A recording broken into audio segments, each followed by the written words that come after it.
ओम शांति। तो आज का बहुत सुंदर विषय है ब्रह्मा बाप समान बनने का पुरुषार्थ। वैसे तो नया साल चालू हुआ है और ये 18 जनवरी का समय चल रहा है। ये 18 जनवरी हमें ब्रह्मा बाबा की याद दिलाती है। हमें ब्रह्मा बाप समान बनना है, कर्मातीत बनना है, कर्मेंद्रिय जीत बनना है, फरिश्ता बनना है। तो ब्रह्मा बाबा ने नारायण बनने के लिए क्या पुरुषार्थ किया, अगर हम भी वो करेंगे तो बाबा के समान, जैसे बाबा सबके प्यारे थे, बाबा होपलेस में भी होप रखते थे। बाबा के अंदर ये विशेषता कैसी आई? बाबा ने आने के बाद ज्ञान में जैसे शिव बाबा की प्रवेशता हुई, बाबा ने विशेष 2 बातों का पुरुषार्थ किया। बाबा ने एक तो अशरीरी बनने का अभ्यास, आत्म अभिमानी बनने का अभ्यास, और दूसरा बाबा ने अपने इंद्रियों पर शासन करने का पुरुषार्थ। ये 2 पुरुषार्थ से बाबा नारायण बने, सबके प्रिय बने, सबके लिए उदाहरण मूर्त बने। अगर हम भी ये करेंगे, जिसको बाबा कहते हैं फॉलो फादर, हमें कोई नया प्लानिंग नहीं बनाना है। कई बार हम क्या करते हैं, सोचते हैं नया साल है, ये प्लानिंग बनाएंगे, ये करेंगे।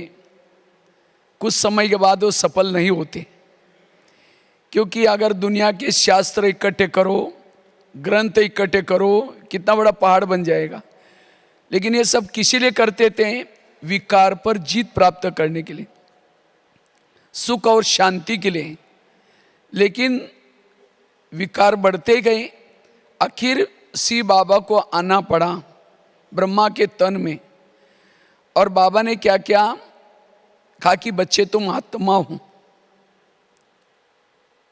इस एक आत्मा के पुरुषार्थ से ही हम विकार पर जीत प्राप्त कर सकेंगे, इससे हम सुखी बन सकेंगे। क्योंकि विकारों का मूल कारण है देह भान। जब हम देह भान में आते हैं, विकारों की जागृति होती है। विकारों का मुख्य है देह भान। देह भान आया, काम आता है, क्रोध आता है, सारे विकार आते हैं। जैसे दिखाते हैं रामायण में, राम रावण का एक सिर काटता है, वो सिर तो कट जाता है, दोबारा जुड़ जाता है, फिर काटता है, फिर जुड़ जाता है। विभीषण ने आकर के राम के कान में 2-3 बातें सुनाई, आप उसके नाभि में तीर लगाओ, रावण मर जाएगा। जब नाभि में तीर लगाया, रावण के सारे गले कट गए, मर गया। इसी तरह आज हम भी कभी काम का गला काटते हैं, कट तो जाता है, साल 2 साल 6 महीना 2-3 महीना, दोबारा जुड़ जाता है, फिर काटते हैं, दोबारा जुड़ जाता है। क्यों? हमने देह भान के नाभि में तीर नहीं लगाया। जब तक देह भान नहीं मिटाएंगे, तब तक इन विकारों पर जीत प्राप्त करना संभव नहीं है। इसलिए बाबा की रोज की मुरली में भी बातें आती है, बच्चे आत्मा समझो, बच्चे आत्म अभिमानी बनो। चाहे अव्यक्त मुरलियों में भी बाबा ड्रिल के रूप में बताते हैं, साकार मुरली में भी आत्मा के ऊपर ब्रह्मा बाबा ने जगह जगह पर लिखा, मैं आत्मा हूं, जयशोद आत्मा, ये आत्मा आत्मा आत्मा। क्योंकि आत्मा के स्वरूप में रहने वाला रात को सोया है, योग लगा रहता है, रास्ते में चल रहा है, योग लगा रहता है। दादी जानकी जी भी हर क्लास में कहती थी, मैं कौन और मेरा कौन। जिस दिन हम पहले कोर्स किया था, यही बात सुनी थी। और बाकी सारा जो ज्ञान का विस्तार है, ये आत्मा अनुभूति करने के लिए है। 4 सब्जेक्ट भी आत्मा अनुभूति करने के लिए। इसलिए अगर मुझे बाप समान बनना है, ये पुरुषार्थ के ऊपर 20 नाखूनों का जोर लगा कर इसका पुरुषार्थ करना है। जब हम खुद को भूल जाते हैं तो खुदा क्या होता है, भूल जाता है। इसलिए आत्मा का पाठ पक्का करने से ब्रह्मा बाबा के समान बन सकेंगे। आत्मा के स्वरूप में रहने से बेहद में रहते हैं। आत्मा के स्वरूप में रहने से किसी के भी दोष दिखाई नहीं पड़ते। आत्मा के स्वरूप में रहने से सभी गुण और शक्तियां हमारे जीवन में आती हैं। तो ये आत्मा का पाठ पक्का करने से ब्रह्मा बाबा के समान बनेंगे। दूसरा, बाबा ने रोज अपने बाबा की एक डायरी मिली थी, सुना है, और उसी डायरी में बाबा ने रोज अपने इंद्रियों का दरबार लगाते थे। रोज अपनी इंद्रियों से बातें करते थे। लेकिन हमारा इसके तरफ ध्यान थोड़ा कम है। इसलिए अगर हमें ब्रह्मा बाबा के समान बनना है, स्वराज्य अधिकारी बनना है, स्वयं का परिवर्तन करना है। स्वयं का परिवर्तन मतलब बैज पहन लिया, सफेद ड्रेस पहन लिया, रोज अमृत वाला उठे, मुरली सुनी, ये तो ऊपर का परिवर्तन हो गया। स्वयं को परिवर्तन करना मतलब हर इंद्रियों को बाबा के श्रीमत प्रमाण चलाना। बाबा रोज अपनी इंद्रियों से बातें करते थे। बाबा 2 बार दरबार लगाते थे, सवेरे और फिर रात्रि। अगर कोई कर्मेंद्रिय ने नहीं माना, बाबा उस कर्मेंद्रिय को सजा देते थे। लेकिन हम कहते हैं ना, अंधेरी नगरी चौपट राजा, टकेसर बाजी टकेसर खाजा। इस नगरी का राजा सोया है, उसके अंदर जोचे हो रहे हैं। अगर हमें अपना स्वयं का परिवर्तन करना चाहते हैं तो स्वयं का परिवर्तन करना अर्थात हर इंद्रियों को श्रीमत प्रमाण चलाना। जिसकी हर इंद्रिया श्रीमत प्रमाण चलती है, उसके व्यवहार, उसका संस्कार, उसके बोल सबको पसंद आएंगे। कहेंगे माता बड़ी अच्छी है, ये भाई बहुत अच्छा है। अच्छा है मतलब क्या? उसका इंद्रियों पर संयम है। और यहां का फार्मूला है, 100 परिवर्तन से विश्व परिवर्तन होगा। जब तक हम अपनी इंद्रियों को श्रीमत प्रमाण नहीं चलाएंगे, तब तक विश्व का परिवर्तन संभव नहीं। जिसको ही बाबा दूसरे शब्द में कहते, बच्चे चैरिटी बिगेन्स एट होम, तुम अपने घर को सुधारो। घर मतलब लौकिक नहीं, आत्मा का पहला घर है शरीर। तो क्या इस शरीर में रहने वाले सब ज्ञान में चलते हैं? आंखें ज्ञान में चलती हैं, कान ज्ञान में चलता है, मुंह ज्ञान में चलता है, मन ज्ञान में चलता है, बुद्धि ज्ञान में चलती है। जिसकी हर इंद्रिया श्रीमत प्रमाण चलेगी, उसके अंदर परिवर्तन आएगा। आज कई भाई बहनों के बहुत समय से ज्ञान में चल रहे हैं, लेकिन प्रश्न है क्या मेरा योगी नहीं लगता।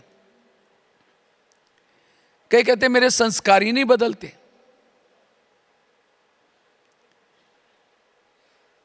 कई कहते मुझे सहन ही नहीं होता है। इन सब का कारण है इंद्रियों की अधीनता। योग नहीं लगता मतलब क्या होता है? सारा दिन हमें कुछ गलत देखते हैं, गलत सुनते हैं। जब योग में बैठते वही दिखाई पड़ता है, वही सुनाई पड़ता है। अगर हमारी आंखें योग्य है वही देखेंगी, बुद्धि योग्य है वही देखेंगी, मन योग्य है वही सुनेगा, कान योग्य है वही सुनेगा, तो ऑटोमेटिकली जब योग में बैठेंगे योग अपने आप लगेगा। जो स्वराज्य अधिकारी है उसका योग लगेगा, उसके संस्कार बदल जाएंगे, उसके अंदर सहन शक्ति आएगी।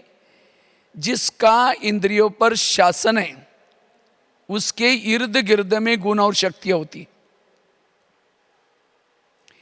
जो इंद्रियों के अधीन है उसके इर्द गिर्द में आसुरी अवगुण और आसुरी शक्तियां होती हैं। नफरत होती है, घृणा होती है, वैर होता है, विरोध होता है। क्यों? इंद्रियों की अधीनता। नौका पानी के ऊपर से जाएगी, पार कराएगी, नौका के अंदर पानी आएगा, डुबा देगी। जो इंद्रियों को चलाता है वो जीवन में पार हो जाता है, सफल बन जाता है। जिसको इंद्रियां ही चलाती हैं वो जीवन में डूब जाता है, असफल हो जाता है।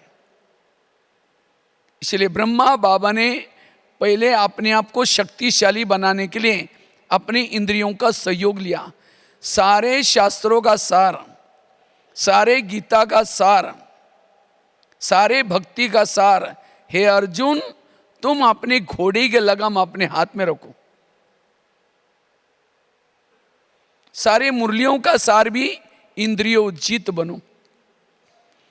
आज हमको आंखें हमको चला रहे, मन हमको चलाता है। सामने से कोई व्यक्ति आता है तुरंत मन में थॉट चलना शुरू हो जाते हैं, इन्होंने हमको बहुत बार धोखा दिया है, ये बड़ा खराब व्यक्ति है, इन्होंने हमारी चुगली की है। मन सोचता रहता है, आत्मा चुपचाप सुनता रहता है। तुरंत मन से बातें करो। हे मन, जिसको भगवान कहता है मीठे बच्चे, और तुम उसके लिए बेकार बोल रहे हैं, खबरदार अगर उस आत्मा के भाई के बारे में तुम ऐसे सोचा तो तुमने तो सोच करके हमारी आपस में दूरियां पैदा की, संबंध खराब किया।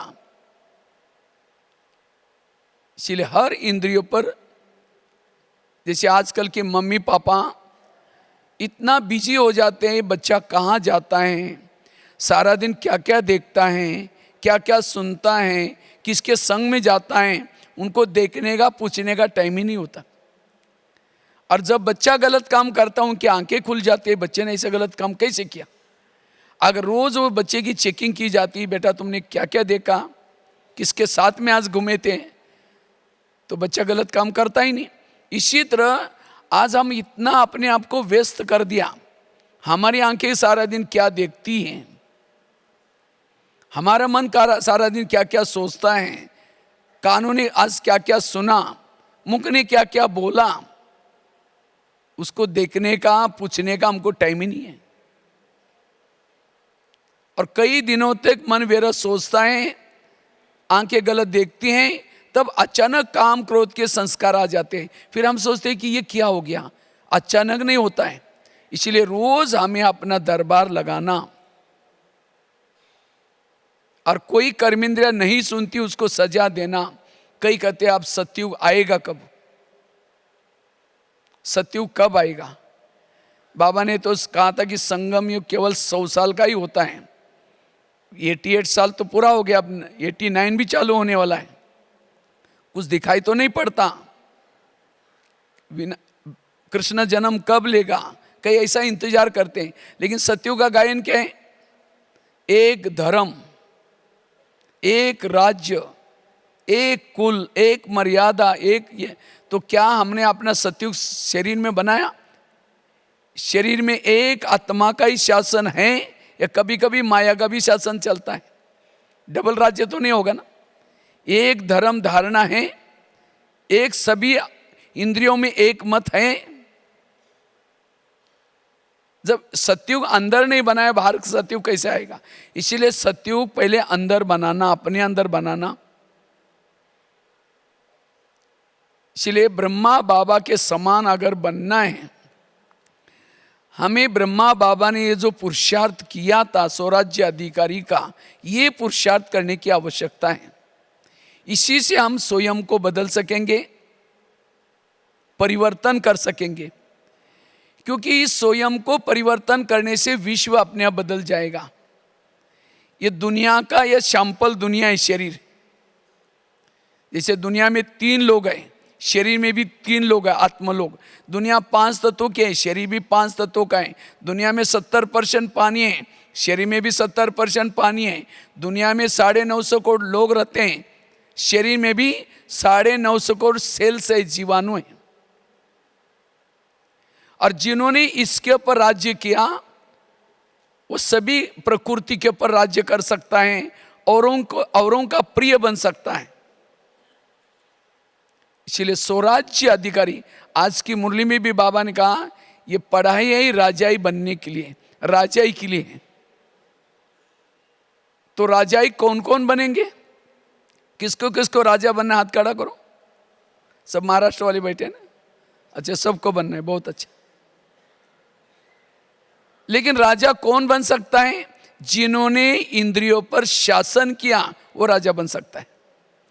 तो सभी ने हाथ खड़ा किया था, हम राजा बनने वाले हैं। तो क्या अपना अपना इंद्रियों पर शासन है? या मन को कहा, ये मन तुम आधा घंटा परमधाम में जाना, और मन कहीं मार्केट में चला जाता है, तो राजा कैसे बनेंगे? योग में बैठे हैं, आंखें बंद है, और मोबाइल में 11-12 बजे रात को भी देखेंगे तो उस समय बंद नहीं होती, टक टक करके देखती रहती है। इसका मतलब आंखें ज्ञान में नहीं चल रहे। इसलिए कभी कोर्स करो, किसका? इन इंद्रियों का कोर्स करो। इस ज्ञान में अकेले नहीं चलना, इस इंद्रियों का भी सहयोग लो। अकेले आत्मा ज्ञान में चलने से इस माया के युद्ध में विजयी नहीं बनेंगे। विजय का आधार इंद्रियों का सहयोग चाहिए। अगर इस माया के युद्ध में विजयी बनना है, हर इंद्रिया भी आपके सहयोगी चाहिए। कर्ण बहुत होशियार था महाभारत का, लेकिन कर्ण असफल क्यों बना? क्योंकि उसको अपने रथ ने धोखा दिया, रथ फंस गया। इसी तरह ज्ञान में बहुत होशियार हैं, लेकिन अगर इंद्रियां आपको धोखा देंगी, आप असफल बन जाएंगे। इसीलिए जब कृष्ण जब रथ में आता है, बैठता है, पहले क्या करता है? घोड़ों से प्यार करता है, थपथपाता है घोड़ों को, क्योंकि विजय का आधार वो घोड़े भी थे। क्यों प्यार करता है, थपथपाता है? क्योंकि घोड़े अगर जाकर के दुर्योधन के सामने गिर जाएंगे तो क्या हो जाएगी? पराजय हो जाएगी। इसी तरह हमें भी अमृत वेला, जब रात को सो करके जब सवेरे अमृत वेला शरीर में प्रवेश करते हैं, अमृत वाला योग करते हैं, उसके बाद जब नहाते धोते हैं, अपनी इंद्रियों से प्यार करो, घोड़ों से प्यार करो। हमारे घोड़े कौन से? कान। जब नहाते धोते कान से प्यार करो, हे मेरे कान, तुम मेरे इस राज्य के शान हो। आज तुम ऐसी कोई बातें ना सुनना जो मेरी पराजय हो जाए। हे आंखें, तुम भी कोई ऐसी चीजें ना देखना जो मेरी पराजय हो जाए। हे मुख, तुम भी कोई ऐसी बातें ना बोलना जो हमारे संबंध बिगड़ जाए, पराजय हो जाए। जब हर इंद्रियां आपकी सहयोगी बनेंगी, तब आप विजय बनेंगे। नहीं तो आत्मा तो बहुत प्लानिंग बनाता है, आत्मा तो बहुत प्लानिंग बनाता है, इस वर्ष में ये करेंगे, इस वर्ष ये करेंगे, लेकिन इंद्रियां कहती है अच्छा हम कैसे करते देखते हूं। इसलिए इंद्रियों का सहयोग चाहिए। चैरिटी बिगेन्स एट होम, घर को सुधारना। हर इंद्रियों के अंदर विकारों के प्रति नफरत चाहिए। अगर इंद्रियों के अंदर विकारों के प्रति आकर्षण है, आप विजयी नहीं बनेंगे। जिसे भारत में अंग्रेज घुसे थे, कैसे घुसे थे? कहानियां तो पता है ना। भारत में नवाबों का शासन था। बंगाल का नवाब, बिहार का नवाब, सूरत का नवाब। अंग्रेज आए, नवाबों के साथ दोस्ती की और दिल्ली के पराठे किया, और भारत क्या हो गया? गुलाम हो गया। इसी तरह ये शरीर भी हमारा एक इंडिया है, और इसकी राजधानी कहाँ है? ब्रुकुटी में। आत्मा राजा यहाँ रहता है, लेकिन इस शरीर रूपी इंडिया में कई नवाब है। कौन से? कान, मुख, आंखें, मन, बुद्धि, किसी का मानते हैं नहीं एक दूसरे का। तो माया रूपी अंग्रेज आते हैं, काम क्रोध आते हैं, दोस्ती किसे करते हैं? इन नवाब के साथ दोस्ती करते हैं। कान के साथ दोस्ती कर दी, फिर मुख के साथ दोस्ती कर दी, मन के साथ दोस्ती कर दी, फिर आत्मा के ऊपर अटैक किया। और इसीलिए अब हमारा शरीर रूपी देश गुलाम है। किसे गुलाम है? माया के गुलाम है। हमारा पुरुषार्थ और कुछ नहीं, जो माया रूपी अंग्रेज घुसे हैं शरीर में, उनको भगाना। और जिन्होंने संगम युग में अंत तक माया रूपी अंग्रेज को नहीं भगाया, वो कोई भी जन्म में राजा नहीं बन सकता। कोई जन्म में राजा नहीं बन सकता। राजा बनने का आधार है स्वराज्य अधिकारी स्थिति। इसलिए ब्रह्मा बाबा ने रोज अपने इंद्रियों को सहयोगी बनाया, मन के साथ बात की, बुद्धि के साथ बात की, लेकिन हम ये पुरुषार्थ थोड़ा ध्यान नहीं देते हैं और इसीलिए कभी कभी हम असफल बन जाते हैं, पराजय हो जाते हैं। भविष्य में राजाई का आधार क्या है? एक छोटा सा आईना आपको दिखाता हूं। उस आईने में आप देखना कि हम क्या बनने वाले हैं। बाबा ने कभी भी कोई मुरली में यह नहीं कहा जिन्होंने मम्मा बाबा को देखा है वो राजा बनेंगे। बाबा ने यह भी नहीं बोला जो समर्पित है वो राजा बनेंगे। ये भी नहीं कहा कि जोन इंचार्ज है वो राजा बनेंगे। बहुत सालों से ज्ञान में चलते वो राजा बनेंगे। राजा बनने का आधार क्या रखा है? स्वराज्य अधिकारी सो विश्व राज्य अधिकारी। नहीं तो ये तो पार्सलिटी हो जाती। कोई गरीब माता है, अब वो कहां यहां आकर के रह सकती है? तो इसीलिए सबके लिए राजा बनने का चांस है। कोई माता हो, चाहे अभी अभी ज्ञान में आए हो, केवल आपको करना क्या है? अपने इंद्रियों पर शासन करना है। और इंद्रियों पर शासन करने के लिए रोज उनसे बातें करनी है। स्वराज्य अधिकारी बनना है।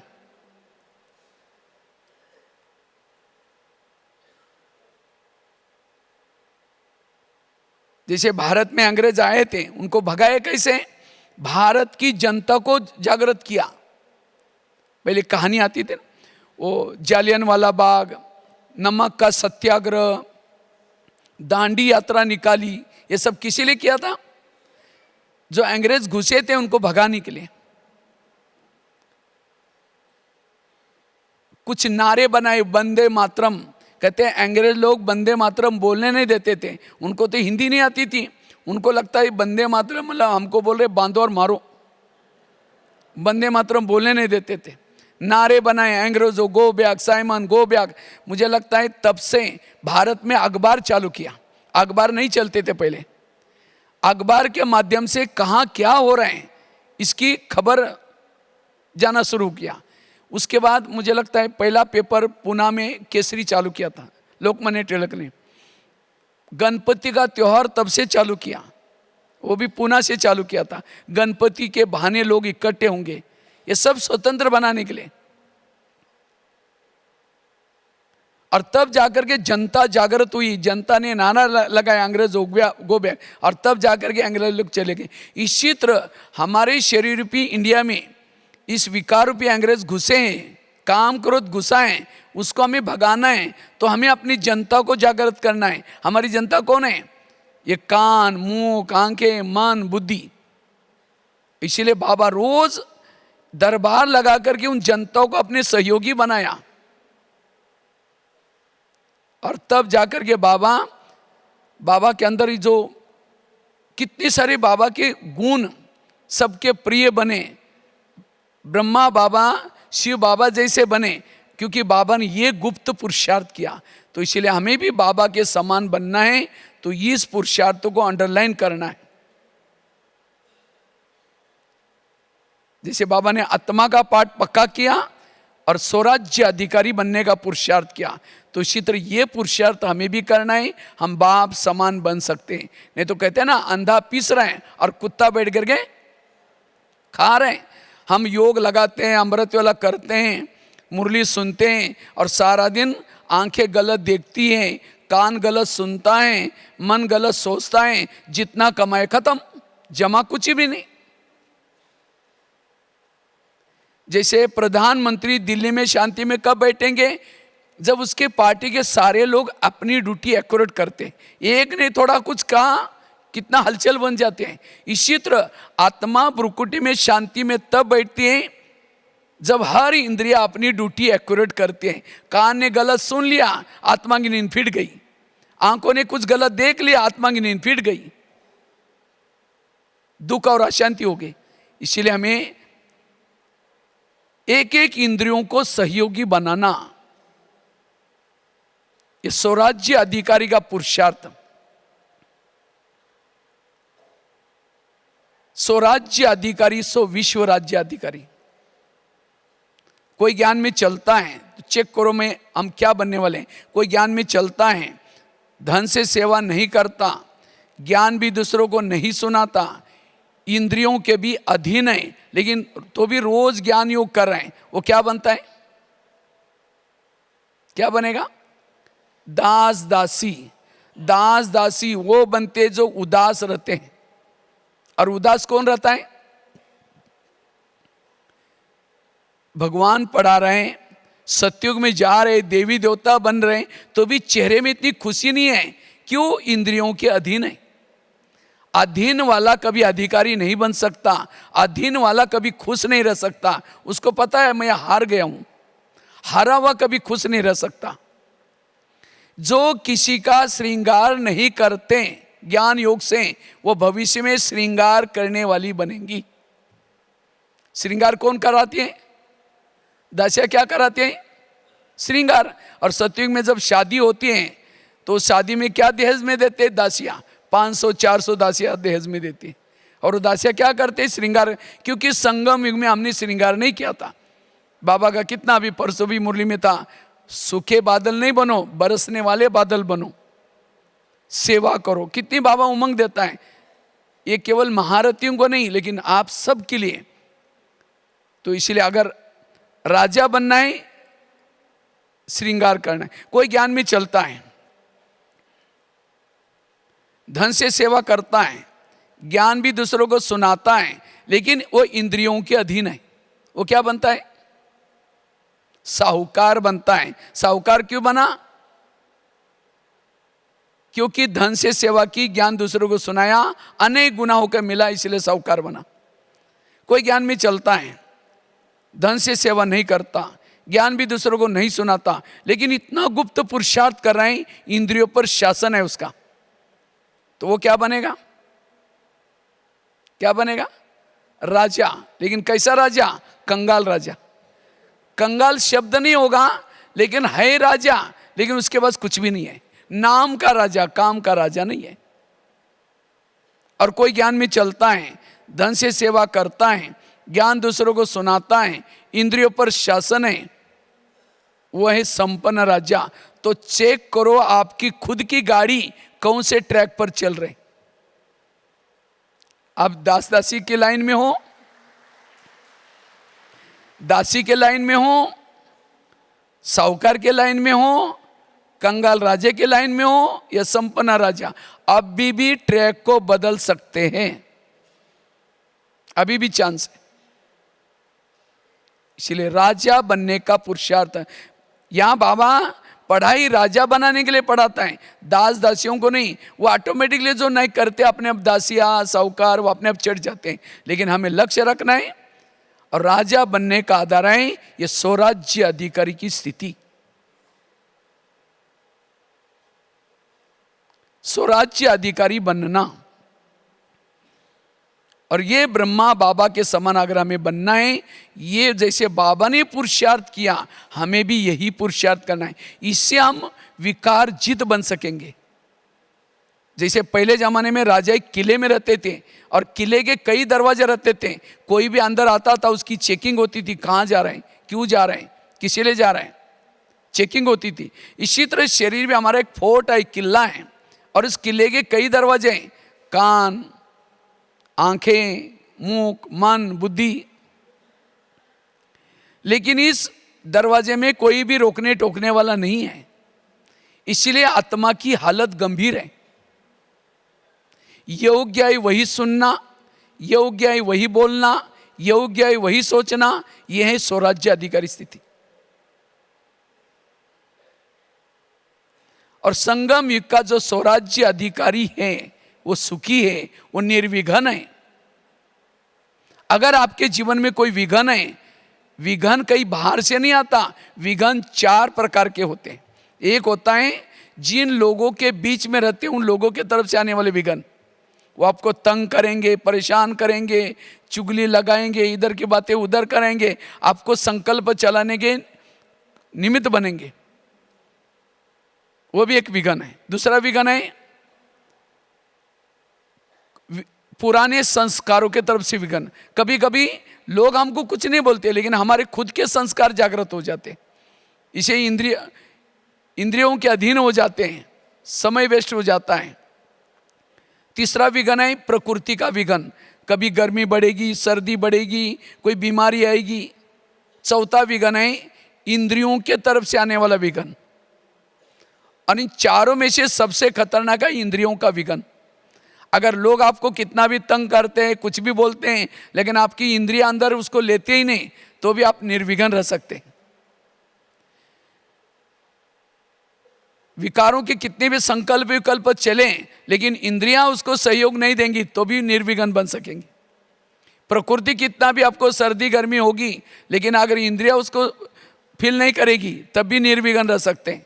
लेकिन अगर जो इंद्रियां जो आपकी रक्षा करने वाले, रक्षक ही कोई भक्षक बन जाए, जैसे समझो पाकिस्तान के बॉर्डर पर कोई रहने वाला सैनिक है और कोई आतंकवादी आता है, कहते हैं 500 की नोटा की बोरा लो लेकिन मुझे अंदर जाने दो। वो सोचेगा अरे इतना बोरा, कितनी भी नौकरी करोगे तो भी नहीं मिलेगा। वो बोरा लेकर के उसको भेजेगा, कितने लोगों को मारेगा वो। इसीलिए वो सैनिक को नोट प्रेमी नहीं, देश प्रेमी बनने की जरूरत है। इसी तरह आज हमारे आत्मा की रक्षा करने वाले, आत्मा की रक्षा करने वाले कौन है? कान, मुख। लेकिन आज ये रक्षक ही कभी भक्षक बन जाते हैं। कान के द्वारा गलत बातें आ जाते हैं, मुख के द्वारा गलत बातें आते हैं, और इसीलिए आज विघन आते हैं। इसलिए हमें स्वराज्य अधिकारी बनना, रोज इंद्रियों का दरबार लगाना, और जो इंद्रियां धोखा देती हैं उनको सजा देना, सावधान करना। तो हम अपना दरबार रोज कैसे लगाएं? जैसे रोज अमृत वेला उठने के बाद बाबा, शिव बाबा हमें कौन मिला है? शिव बाबा में दोस्त के रूप में मिला हुआ है। वो देखता है कि मेरा दोस्त इतना अच्छा था और इसके साथ ऐसा हुआ।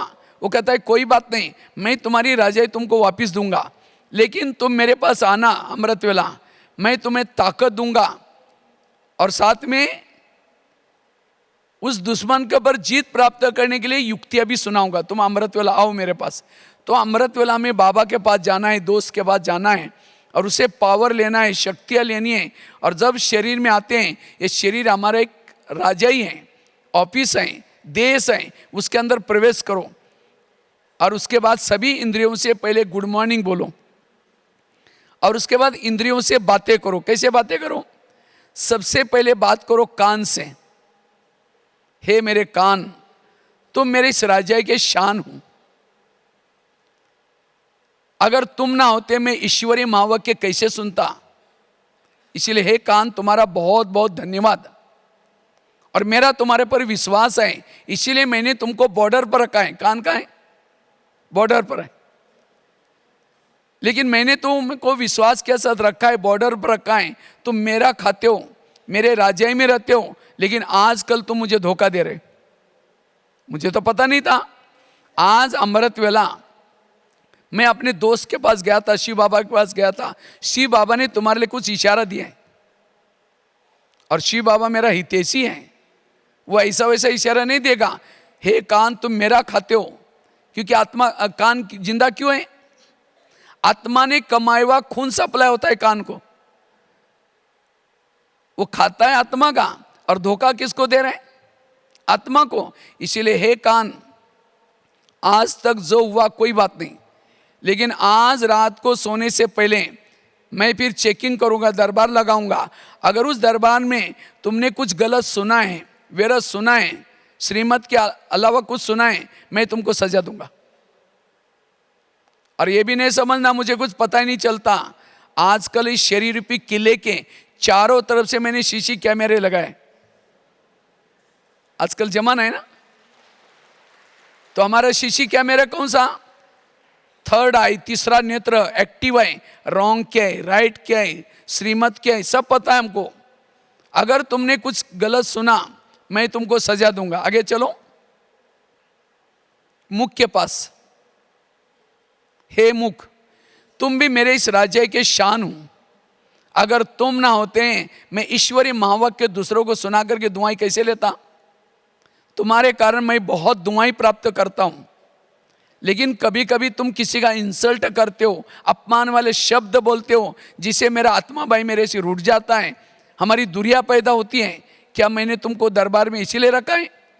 अगर तुमने कुछ व्यर्थ बोला, किसी का अपमान किया सारा दिन में, मैं तुमको रात को सोने के पहले दरबार लगाऊंगा, उसके अंदर सजा दूंगा।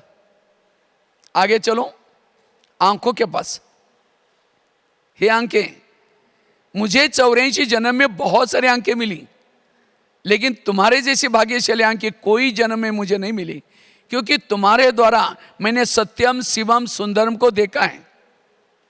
बाबा मिलन में देखा ना, काफी पुराने भाई बहने भी हैं। ये बाबा को देखना साकार में ये बहुत बड़ा भाग्य है।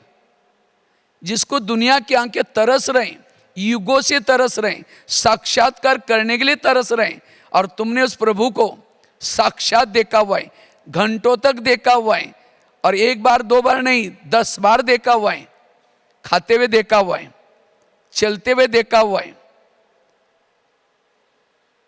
बोलते हुए देखा हुआ है। तो क्या उस प्रभु को देखने के बाद तुम्हारा पेट नहीं भरा? तुम इस संसार की गंदी बातें, व्यर्थ बातें क्यों देखते हो? अगर तुम सारा दिन कुछ गलत देखेगा मैं तुमको सजा दूंगा। आगे चलो, पांव के पास, हे पांव तुम भी मेरे इस राज्य के शान हो। अगर तुम ना होते मैं सेवा करने के लिए कैसे जाता? सेवा की हाथ से कर्मना सेवा, लेकिन आदि दुआ तुमको मिल जाती है, पांव को मिल जाते हैं। मुख ने भाषण किया, आदि दुआ किसको मिली? पांव को। क्यों? पांव क्या करता है? घुटने के ऊपर पूरा बॉडी को उठा के लेके आता है। इसीलिए कोई भी व्यक्ति जब घर में आता है उसके पहले चरण छूते हैं। चरण में कोई आत्मा नहीं है। चरण क्यों छुआ? क्योंकि आत्मा को पूरा बॉडी को लाने वाले निमित्त कौन है? चरण। लेकिन कभी कभी हे चरण तुम किसी का परचिंतन करने के लिए भी सबको लेके जाते हो। परचिंतन क्या मुख ने? आधा पाप किसके ऊपर चढ़ा? पांव क्या ऊपर? परचिंतन सुना कान ने, आधा पाप किसके ऊपर चढ़ा? अगर पांव कहता नहीं नहीं मैं राजा के लिए ईमानदार हूं, मैंने आ जाऊंगा, तुमको जाना तो जाओ, तो कान मुख कहेगा तुम नहीं जाएगा तो मेरा काम रुकेगा, मैं जा रहा हूं, अकेले निकल के जाएगा? परचिंतन सुनने के लिए आंखें जाएगी?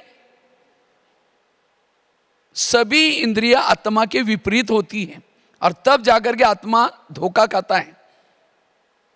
इसको कहते हैं रिगार्ड, आत्मा के प्रति रिगार्ड। आज कई भाई बहन कहते हैं मेरा कोई रिगार्ड नहीं रखता। क्यों नहीं रखता? जिसकी इंद्रियां उसका रिगार्ड नहीं रखती उसको बाहर स्थूल रूप में भी कोई रिगार्ड नहीं देगा।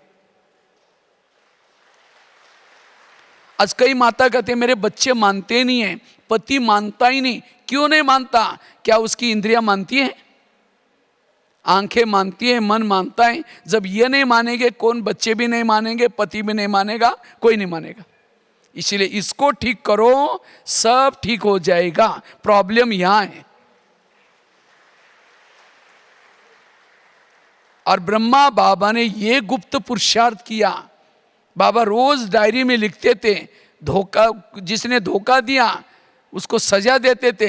लेकिन आज हम दूसरों को दोषी बनाती है, ऐसा करता है, फलाना ऐसा करता है, लेकिन हमारे अंदर क्या रहे? इसलिए बाबा कहते हैं आप यहां अपने आप को बदलने के लिए आए हो, दूसरे को बदलने के लिए नहीं आए हो।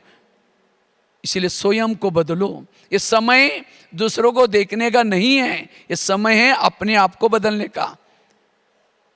इसलिए स्वराज्य अधिकारी बनना, और जो स्वराज्य अधिकारी हैं वो विश्व राज्य अधिकारी बन सकता है। जैसे प्रधानमंत्री को कोई गलत कोई गाली देने वाला पत्र लिखता है, वो पत्र कहाँ जाता है? उसके पीए के पास जाएगा। पीए पढ़ेगा, क्या लिखता है फालतू आदमी, ऐसा फाड़ के फेंक देगा। मना उसका पीए हितैषी है। तो हमें कोई गाली देता है तो हमारा पीए कौन है? कौन है? कान, कान फटाफट आत्मा तक पहुंचा था। हमको गाली दी, इसने गाली दी, मन डिस्टर्ब हो गया, बुद्धि डिस्टर्ब हो गया, सारी इंद्रिया डिस्टर्ब हो गई। और सवेरे की 4 पेज की मुरली सुनी थी, उसको कान नहीं बोलता, आज बाबा ने ऐसे बोला है, आज बाबा ने ये बोला है, उसको निकाल लेता है। मना कान मेरा हितैषी नहीं है। जब आपकी इंद्रिया हितैषी नहीं है तो आप कैसे स्वयं को बदलेंगे? इसलिए इन सभी इंद्रियों को हितैषी बनाना। आगे चलो मन के पास। हे मन, तुम भी मेरे इस राज्य के शान हो। अगर तुम ना होते मैं ईश्वरीय ज्ञान का मंथन चिंतन कैसे करता। लेकिन कभी कभी तुम व्यर्थों का भी चिंतन करते हो, अगर करेगा मैं तुमको सजा दूंगा। आगे चलो बुद्धि के पास। हे बुद्धि, मैंने सभी इंद्रियों में से चुन करके तुमको मंत्री बनाया। बुद्धि कौन है? मंत्री। कौन सा मंत्री? ग्रह मंत्री है। पूरा शरीर का सारा कारोबार किसके पास है? समझो, मन में विचार आया मुझे फिल्म देखने के लिए जाना है, तो मन की फाइल कहाँ जाती है? बुद्धि के पास। फिर बुद्धि कहते हैं हाँ ठीक है जाओ। अब बुद्धि ने हाँ बोला तो सारी आंखें चली गई, पाँव चले गए, कान चले गए, सारी इंद्रियां फॉलो किसको किया? बुद्धि को। तो कभी एकांत में बैठ करके बुद्धि से बातें करो। हे बुद्धि, मैंने सभी इंद्रियों में से चुन करके तुमको मंत्री बनाया और मुझे लगा तुम मेरा कारोबार बहुत अच्छा चलाएगा, लेकिन तुमने कोई ऐसे गलत निर्णय लिया जो मेरा पूरा राज कारोबार तुमने गंवा दिया। इतना ही नहीं, तुमने मुझे रावण के जेल में डाल दिया। कि यही मेरा विश्वास का फायदा हुआ। इसलिए आज से तुम्हें जो भी निर्णय लेना है श्रीमत के आधार से लेना है। अगर तुम्हें गलत निर्णय लेगा मैं तुमको सजा दूंगा। ये है पुरुषार्थ। बुद्धि के ऊपर control, ruling power, controlling power, उनसे बातें करना। क्योंकि राजाओं की निशानी होती है, राजा जिस शहर में रहता है सब उसका कहना मानते हैं। राजा को कोई कहना नहीं मानता, राजा उसको फांसी देता है। तो हम इस शरीर, हमारा एक शहर है, इसके अंदर रहते हैं, तो क्या हम सजा देते, शिक्षा देते हैं? अधीन है, और अधीन वाला कभी अधिकारी नहीं बन सकता। इसलिए स्वराज्य अधिकारी बनने का पुरुषार्थ। हम देखते थे, हमारी दादी जी यहाँ रहती थी, उस समय दादी जी को कहीं बाहर प्रोग्राम में जाना होता था, तो दादी क्या करती थी, क्लास में अनाउंसमेंट करती थी, सभी निवासी, जो भी मधुवन निवासी, शांति, मैं कहीं बाहर जा रहे हूँ, आज शाम को मिलेंगे हम लोग। तो दादी सबसे मिलती थी और सभी एक एक डिपार्टमेंट की महिमा करती थी। देखो ये किचन वाले कितना मेहनत करते हैं, देखो ये सिक्योरिटी वाले कितना मेहनत करते हैं, कितना एक एक की मेहनत का महिमा करती थी, सबको प्यार करती थी, टोली खिलाती थी और कहती थी आप इस यज्ञ के ईंटें हो। तो सभी को उमंग आता था। दादी जब भी जाती थी सब उमंग से सेवा करते थे। यह है राजा की निशानी। अगर इतना मेहनत करके कोई ये नहीं करे तो लगेगा ये क्या हम मेहनत कर रहे हैं। इसी तरह आज हम जिस शरीर में रहते हैं, आज हमारी आंखें कितनी मेहनत कर रहे हैं, आज हमारा हार्ट कितना मेहनत कर रहे हैं। अगर वो 10 मिनट के लिए रेस्ट कर लें तो आपका सत्य ना राम नाम सत्य हो जाएगा। कितना दिन रात आपके लिए कितना मेहनत कर रहे हैं, कान कितना मेहनत कर रहे हैं, मन कितना मेहनत कर रहे हैं, लेकिन कभी हम इनसे प्यार किया, कभी बात किया, पुचकारा, कभी प्यार किया है? तो इसीलिए इंद्रिया कहते हैं अरे हम इतना मेहनत कर रहे हैं, ये राजा कभी पूछता ही नहीं। इसीलिए वो माया से मिला हुआ है। इसलिए इनसे प्यार करो, इनसे बातें करो। आज यहाँ से हम किसी औरों को बातें करते घंटों तक, लेकिन कभी इंद्रियों से बात। इसलिए जब तक ये इंद्रिय आपके सहयोगी नहीं बनेंगे तब तक आप इस माया के युद्ध में विजयी नहीं बन सकेंगे। इसलिए एक एक इंद्रियों पर हमारा अनुशासन चाहिए। स्वराज्य अधिकारी का पुरुषार्थ चाहिए। राजाओं की निशानी होती है। राजा वो होता है जो दानी होता है। राजे के घर से कोई भी खाली तो हम इतना दान करते हैं। बाजू में कोई घंटी बजा करके कहते हैं देवी आओ मुझे दर्शन दो, देवी एक शब्द भी नहीं सुनाया, कंजूस है। बस में कहीं जा रहे हैं या ट्रेन में कहीं जा रहे हैं, यहां से अपने स्थान तक, बाजू में कोई बैठा एक शब्द भी नहीं सुनाया उसको, कंजूस है। मनसा से दो, वाचा से दो, संकल्प से दो। जो देता है उसको कहेंगे देवता। तो देने के संस्कार हमारे अंदर चाहिए, और जो चीज वो देगा वही चीज हमको मिलेगी। कहीं को क्या लगता है हम ब्रह्मा कुमारी में आएंगे हमको सब मिलने वाला है, लेकिन ये हमारी गलत फहमी है। यहां संगम युग में जो करेंगे वही चीज मिलेगी। अभी जो आपको पालना मिल रहे हैं, ये 63 जन्म में जो भक्ति की थी उसका फल हमें ज्ञान मिल रहा है। लेकिन ज्ञान में चलने के बाद अगर कुछ करेंगे नहीं तो मिलेगा कुछ भी नहीं। इसलिए हमें कभी अपना चित्र बनाओ, हम भविष्य में क्या बनना चाहते हैं। अगर मुझे हेल्थ अच्छी रखनी है, मुझे शरीर के तन के द्वारा सेवा करनी है। अगर मुझे धन भरपूर चाहिए तो मुझे धन से कितना दिया वो मत होगा नहीं, लेकिन जो दिया वो प्यार से, जो चीज देंगे वो मिलेगी। तीसरी राजा की निशानी है। राजा क्या करता है? शिकार करता है। राजा शिकार किसके करता है? किसके करता है? राजा शिकार करता है शेर की। ऐसा नहीं कि कोई चूहा मार करके सबको दिखाता है मैं चूहा मार के आया, लोग तो हंसेंगे, यार तुम तो राजा है, चूहा मार के आए, कौन सी बहादुरी की। इसी तरह अगर हम राजा बनना है, हमें भी शिकार करने का शौक चाहिए। पहले कहानी आती थी, एक राजा था, उसको आखेट भी बोलते हैं, वो आखेट करने के लिए गया था। तो संगम युग की राजाओं की एक कहानी है। तो हमें भी शिकार करना है, अर्थात किसी को बाबा का बच्चा बनाना, क्योंकि हमारा शेयर होल्डर भी कोई चाहिए। आज दादियों की स्थिति इतनी पावरफुल क्यों थी? क्योंकि दादियों ने कई शेयर होल्डर बनाए थे। अभी भी वो गए हैं तो भी हम बाबा बाबा बोलते हैं, आधार हिस्सा उनके खाते में जमा होता है। तो आप लोगों ने कितने लोगों ने शिकार किया बताओ? कितने लोगों को बीके बनाया? अगर नहीं बनाया, प्रजा ही नहीं बनाया, राज्य कैसे करेंगे? इसलिए हमें सुनाने का भी शौक चाहिए। बाबा कहते हैं चित्रों के सामने बैठो, वहीं आसपास लोगों को सुनाओ, और जितना ज्ञान सुनाते रहेंगे उतना आप व्यर्थों से बच जाएंगे, निगेटिव से बच जाएंगे।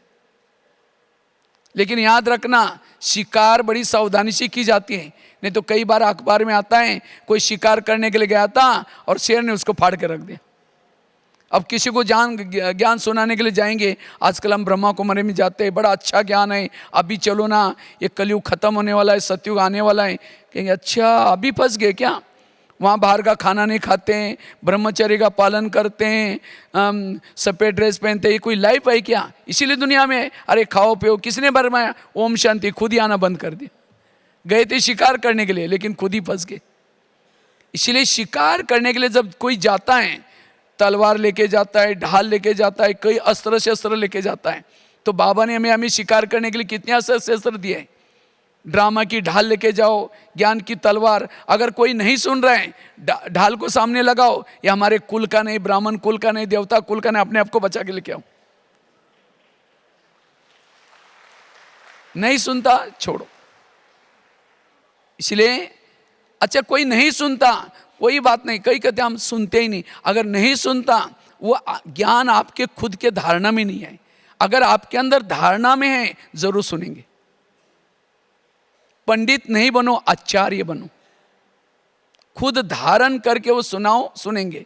अच्छा नहीं सुनता, उसको सेंटर पर लेके आओ, वो शेर को मीठा मीठा बोल करके जाली में तो फंसाओ। हर शहरों में जालियां बना कर रखी है शेरों को पकड़ने के लिए। आपने वहां तक ला के बहनों के हवाले कर दो, मारने का काम बहनें कर देंगे। तो इससे हमको बहुत खुशी होती है। अगर किसी को बीके बनाया, वारिस बनाया, खुशी हो जाएगी, स्थिति अच्छी रहेगी।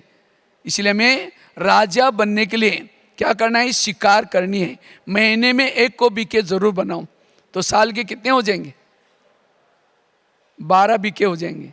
कितनी खुशी हो जाएगी।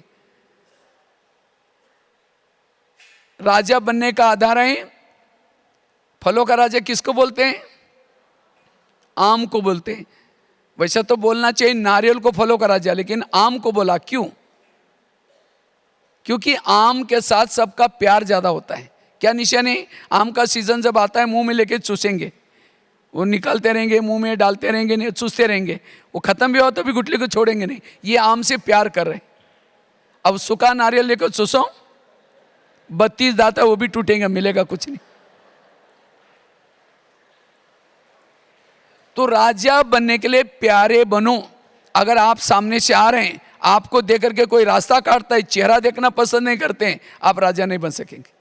अब देखो, दादियाँ जब यहाँ से हॉल से जब जाती हैं, सब लोग देखने के लिए कितना लाइन लगा करके खड़े रहते हैं। क्यों? उन्होंने अपने इंद्रियों पर शासन किया है, स्वराज्य अधिकारी हैं, इसलिए उनको देखने के लिए। तो इसी तरह हमें भी कोई देख करके कोई रास्ता काटता है, पसंद नहीं, मतलब मेरे मुख में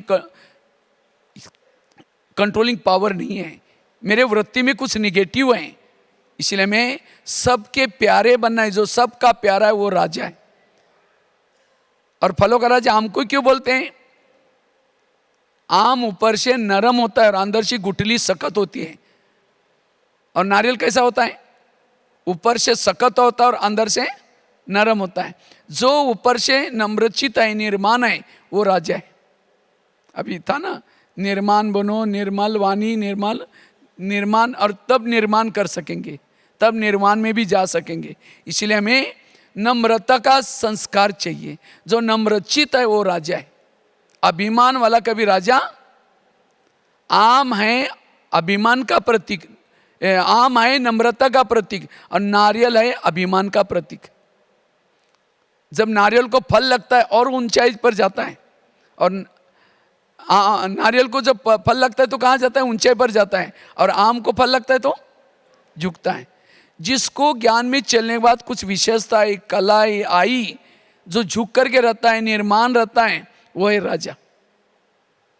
जो अभिमान में चलता है वो राजा कभी नहीं बन सकता। और फलों का राजा आम को क्यों बोलते हैं? क्योंकि जब कोई व्यक्ति थक जाता है, परेशान हो जाता है, कौन से पेड़ के नीचे जाकर सोता है? आम के नीचे जाकर सोएगा, उसकी सारी थकान मिट जाएगी, फ्रेश हो जाएगा। और कोई नारियल के नीचे जाकर सोएगा तो छाया तो छोड़ो, और ये नारियल टूट करके सिर भी तोड़ देगा उसका, सोने वाला का। अगर आपके संपर्क में कोई बाहर से दुनिया से तंग होकर के, परिस्थिति से कुछ दुखी होकर के आपके संपर्क में आया, और आपने यहाँ की कोई उल्टी सुल्टी बात सुनाई, अरे यहाँ भी तो ऐसे लोग हैं जो पैसे देते उसको आगे करते हैं, फलानी बहन जी ऐसे है, वो ऐसे है, यहाँ की निगेटिव बातें सुनाई, वो कभी राजा नहीं बन सकता। राजा बनने के लिए दूसरे का दुख हारो, सबको छाया दो। इसलिए इस वर्ष में अगर राजा बनना है, ये स्वराज्य अधिकारी का पुरुषार्थ करना है। इससे हमारे अंदर बाबा के समान जो ब्रह्मा बाबा के संस्कार थे, बाबा के अंदर जो विशेषता थी, वो विशेषता आएगी। इसलिए इस वर्ष में, इसलिए भक्ति मार्ग में क्या करते हैं? नारियल को तोड़ते हैं। केवल नारियल का फल ला करके रखते नहीं, मूर्ति के सामने रखते नहीं, उसको तोड़ेंगे, उसका पानी डालेंगे, तोड़ करके सामने रखेंगे। इसी तरह ये आत्मा हमारी जो है, आत्मा नारियल का प्रतीक है। ये आत्मा का प्रतीक नारियल है। जैसे आत्मा का कलर लगभग केसरी होता है, दिखाते हैं हम लोग। और आत्मा में 3 शक्तियां होती हैं, मन, बुद्धि, संस्कार। इसी तरह नारियल को भी 3 होल होते हैं, और नारियल का कलर भी लगभग केसरी होता है। लेकिन नारियल ऊपर से कड़क होता है, और अंदर, उसके अंदर पानी होता है, खोबरा होता है। कितनी भी बीमारियां लग जा, कोई बीमारी होती है तो नारियल का पानी पीने से कई बीमारियां ठीक हो जाती।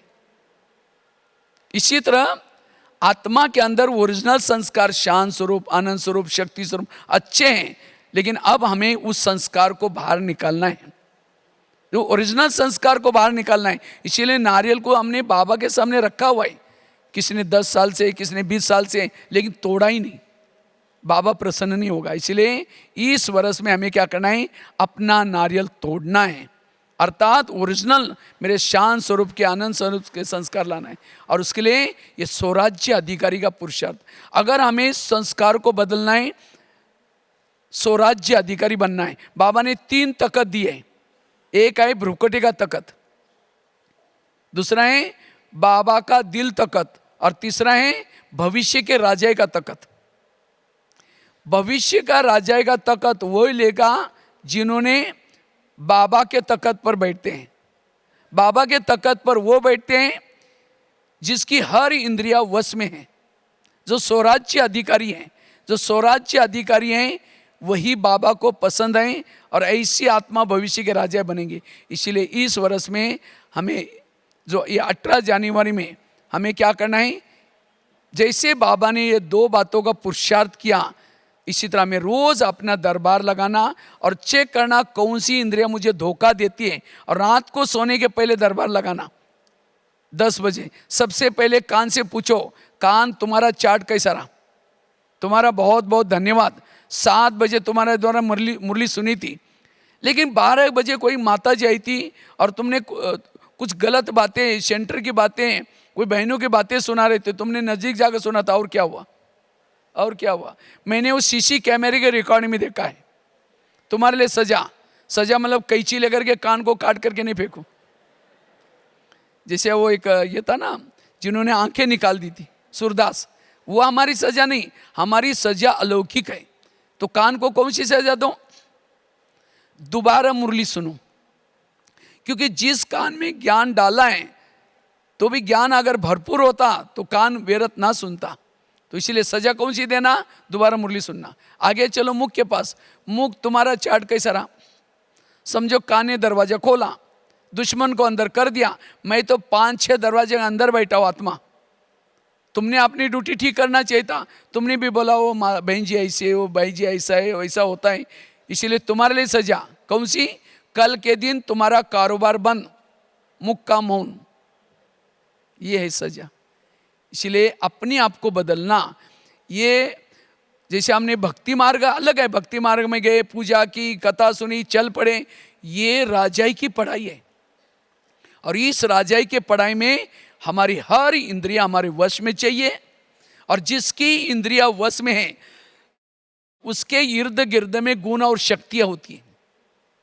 और जो इंद्रियों के अधीन है वो नफरत करता है, घृणा करता है, गुस्सा करता है, काम क्रोध ये सब आते हैं कैसे, इंद्रियों के अधीन होने से।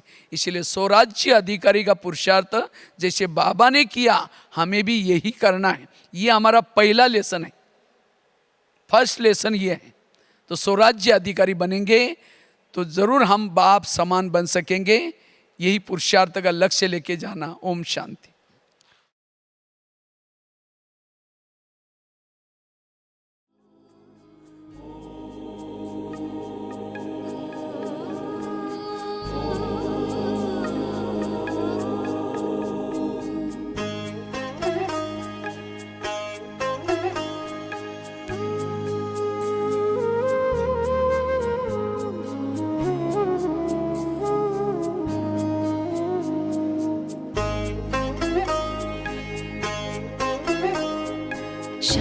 स्वरूप, शक्ति स्वरूप, प्रेम स्वरूप मैं आत्मा हूँ।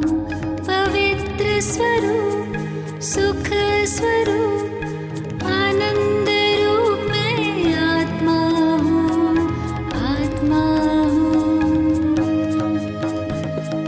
निराकार की मैं पहचान, बिंदु स्वरूप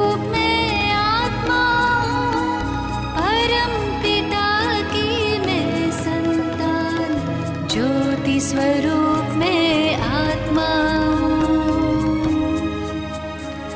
शांत स्वरूप, शक्ति स्वरूप, प्रेम स्वरूप में आत्मा हूँ।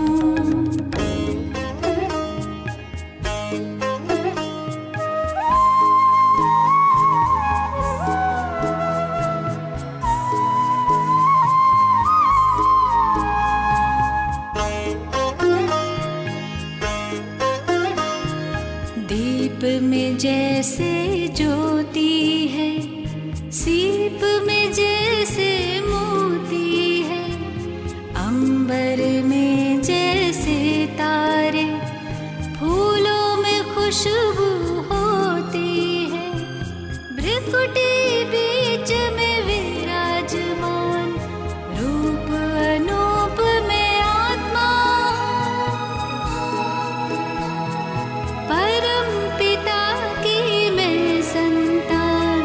ज्योति स्वरूप में आत्मा हूँ। शांत स्वरूप, शक्ति स्वरूप, प्रेम स्वरूप मैं आत्मा हूँ।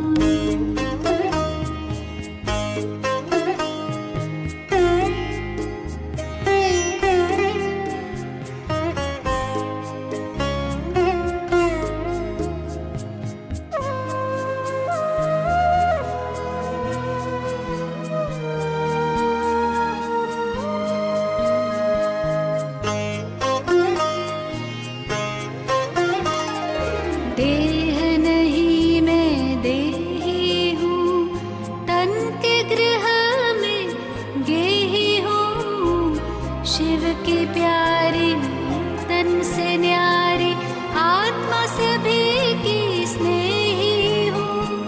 दिव्य गुणों की मैं हूँ खान, दिव्य स्वरूप में आत्मा हूँ।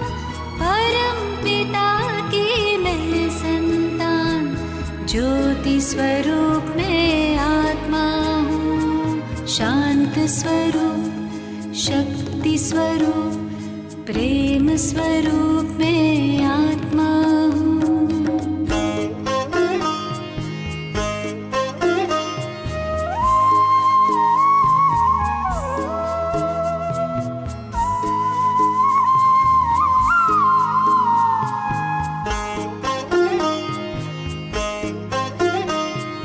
ब्रह्म से मैं अवतार लिए, देह का मैं आधार लिए। सृष्टि मंच पर अभिनय करती मैंने जन्म कई बार लिए। साथी मेरा सर्वशक्तिमान, ज्ञान स्वरूप में आत्मा हूँ। परम पिता की मैं संतान, ज्योति स्वरूप में आत्मा हूँ। शांत स्वरूप, शक्ति स्वरूप, प्रेम स्वरूप में आत्मा हूँ। पवित्र स्वरूप